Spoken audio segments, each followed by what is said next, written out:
कम से कम तेल में बनाइए इस रेसिपी को एकदम इजी तरीके से। तो चलिए रेसिपी को स्टार्ट करते हैं।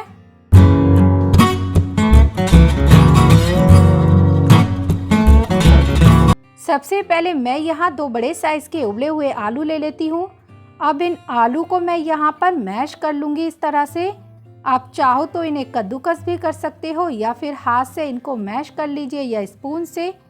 तो यहाँ पर आलूओं को मैश करने के बाद मैं इसमें बाकी के इंग्रेडिएंट्स को मिला लूँगी। यहाँ हम तैयार कर रहे हैं सबसे पहले कटलेट। तो अब मैं यहाँ मिलाऊँगी बारीक कटी हुई गाजर आदि, साथ में जाएगा इसमें आधी शिमला मिर्ची बारीक कटी हुई। इसी के साथ मैं इसमें ऐड करूँगी यहाँ पर एक बारीक हरी मिर्ची कटी हुई। साथ में हम डालेंगे हरा धनिया, इस तरह से बारीक चॉप कर लें। और साथ में जाएगा इसमें यहाँ लाल मिर्ची पाउडर आधा टेबल स्पून और 1/4 चम्मच गरम मसाला डाल देंगे। साथ में जाएगा स्वाद अनुसार नमक। इसी के साथ इसमें ऐड करेंगे नींबू का रस। आप इसकी जगह चाट मसाला या फिर आमचूर पाउडर का यूज़ कर सकते हैं। अब इसमें जाएगा यहाँ पर सोयाबीन। तो मैंने यहाँ सोयाबीन को ब्लेंड कर लिया था। इस तरह से आप सोयाबीन लेकर उसे पानी में भिगोकर उसे ब्लेंड कर लीजिए और फिर इसमें ऐड कर दीजिए, या फिर 2 ब्रेड लेकर आप उसको भी ब्लेंड कर इसमें मिक्स कर सकते हैं, या फिर आप भुना हुआ बेसन का यूज़ कीजिए। तो यहाँ सब चीज़ों को मैं अच्छी तरह से मिक्स कर लूँगी। यहाँ मैं कोई कॉर्नफ्लावर या फिर अरारोट का यूज़ नहीं कर रही हूँ इसे बनाने के लिए। तो यहाँ जब अच्छी तरह से हमारा सारा मिश्रण मिक्स हो जाए तब हम इसके बनाएंगे कटलेट। तो चलिए ये मसाला तैयार है तो हम इसके बनाते हैं यहाँ कटलेट। इसके लिए मैं यहाँ ले लेती हूँ एक प्लेट कटलेट रखने के लिए। तो यहाँ थोड़ा सा आपको ये मिश्रण लेना है और इसको इस तरह से लंबे साइज़ का कर आपको कटलेट बना लेना है, इस तरह से छोटे छोटे साइज़ का। तो मैं फटाफट से इस कटलेट को बना लेती हूँ। थोड़ा सा मिश्रण मैंने और लिया और फिर इसे इस तरह से रोल कर लंबा साइज़ में ये कटलेट हमारा बनकर तैयार है। इसी तरह से हम सभी कटलेट को बनाकर रेडी कर लेंगे। इस तरह से आप सोयाबीन कटलेट को बना सकते हैं और बच्चों के टिफ़िन में पैक कर उन्हें लंच बॉक्स में दे सकते हैं। तो देखिए अब हम इन कटलेट को हल्का सा फ्राई करेंगे। तो यहाँ मैं इन्हें डीप फ्राई नहीं कर रही, यहाँ इन्हें मैं शैलो फ्राई करूँगी। तो हल्का सा कढ़ाई में ऑयल को डालकर आप इसे शैलो फ्राई कर लीजिए। इस तरह से एक एक कटलेट मैं कढ़ाई में रख दूँगी।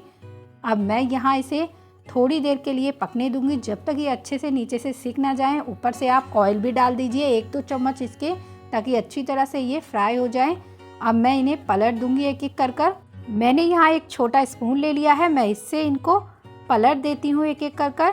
यहाँ मैं कटलेट बनाने के लिए या फिर ये पूरा नाश्ता बनाने के लिए कम से कम ऑयल का ही यूज़ कर रही हूँ। कम से कम ऑयल में एकदम टेस्टी सा और हेल्थी सा नाश्ता बनकर तैयार होगा। अब मैं इसके ऊपर भी 1 टेबल स्पून के करीब ऑयल को डाल देती हूँ ताकि ये हल्का सा नीचे से भी फ्राई हो जाए।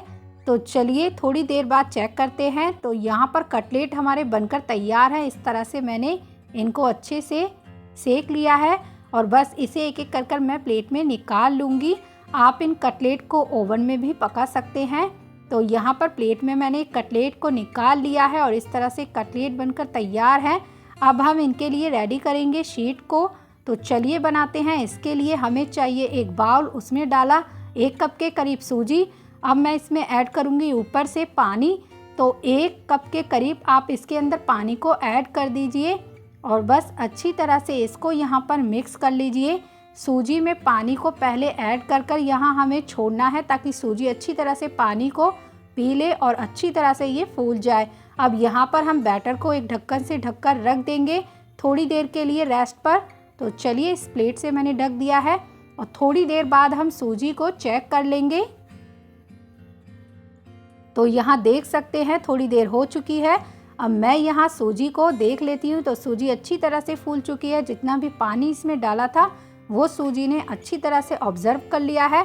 सूजी को हम एक मिक्सी जार में डालकर ब्लेंड कर लेंगे। तो इस मिक्सी जार में मैं सूजी को डाल देती हूँ और इसमें ऊपर से ऐड कर देती हूँ पानी।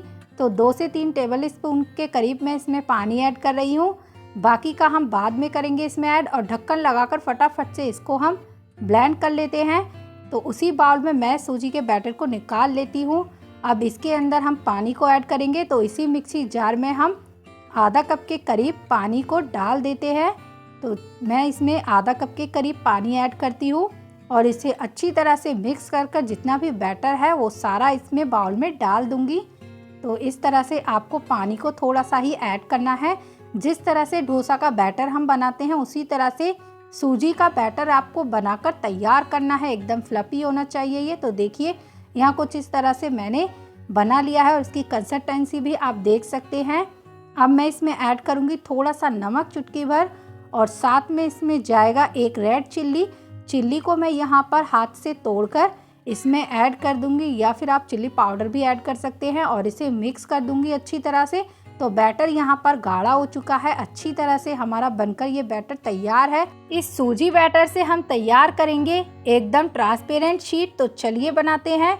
इसके लिए मैंने कढ़ाई में आधा टेबल स्पून ऑयल डालकर उसको अच्छी तरह से फैला लिया है। इस तरह से फैला ले ताकि शीट कढ़ाई से चिपके ना। अब हम यहाँ पर बैटर लेंगे, तो 1-2 टेबल स्पून मैंने यहाँ बैटर लेकर डाल दिया कढ़ाई में और इसको अच्छी तरह से फैला लिया। इस तरह से गोल सर्कल बना लिया। सूजी शीट्स हम एकदम पतली लेयर की बनाकर तैयार करेंगे। तो अच्छी तरह से हमने इस बैटर को कढ़ाई में फैला दिया है। अब ऊपर से इसको अच्छी तरह से पकने देते हैं। तो यहाँ जैसे ये पक जाए वैसे ही इसे हम निकाल लेंगे। तो देखिए अब मैं इसे एक प्लेट में निकाल लेती हूँ। इस तरह से आपको लेयर बनाकर तैयार कर लेनी है।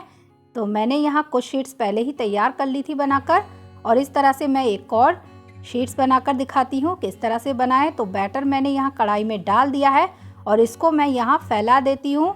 आप चाहो तो ऑयल को ग्रीस कर सकते हो, वरना आप एक बार ऑयल ग्रीस करोगे तो ये नहीं चिपकता है नॉन स्टिक पैन में। तो अब मैं इस शीट को प्लेट में निकाल लेती हूँ। इस तरह से आप शीट बनाकर तैयार करें, उसे आपको ज़्यादा पकाना नहीं है, एक ही तरफ से सेके और इसे प्लेट में निकाल लें। तो यहाँ पर जो शीट है हमारी सभी बनकर तैयार हो गई है। अब हम इनसे रोल बनाकर तैयार करेंगे। शीट को मैंने यहाँ एकदम ट्रांसपेरेंट बनाया है और एकदम सॉफ्ट है। तो चलिए बनाते हैं रोल। मैंने यहाँ एक शीट ले ली है। अब इसे मैं यहाँ रख लूँगी शीट को फैलाकर, और ऊपर से रखूँगी 2 कटलेट।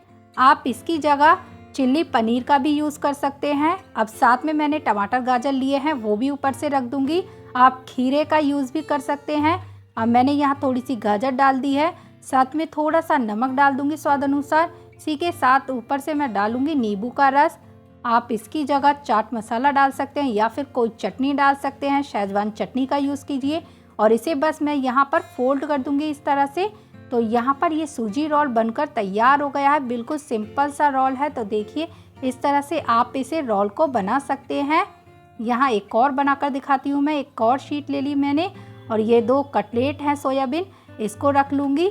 और बस ये थोड़े टमाटर लगाए और ऊपर से थोड़ी सी गाजर को डालकर हल्का सा नमक डाला मैंने, साथ में डाला नींबू का रस, और इसे अब मैं यहाँ फोल्ड कर दूँगी। तो ऊपर से आप इसे किनारे को पकड़ते हुए अच्छी तरह से इसको फोल्ड कर दीजिए। तो यहाँ पर ये रोल बनकर तैयार है और इसे अब मैं सर्व करूँगी। इसे यहाँ पर एक प्लेट में मैंने रख दिया है 2 रोल, और साइडों में मैं यहाँ कटी हुई गाजर को डाल देती हूँ। अब मैंने यहाँ पर मीठी चटनी ली है, आप टोमेटो केचप भी ले सकते हैं, और ऊपर से हम इस पर डिज़ाइन बना देंगे। इस तरह से आप रोल पर डिज़ाइन बनाकर बच्चों को दे सकते हैं। अगर आपको ये रेसिपी पसंद आई है, बहुत ही अलग है ये रेसिपी, तो वीडियो को लाइक एंड सब्सक्राइब करना ना भूलिएगा। जब तक के लिए राधे राधे। और ऐसी ही अच्छी अच्छी वीडियो देखने के लिए मेरे चैनल पर जाकर बेल आइकन को प्रेस कीजिएगा।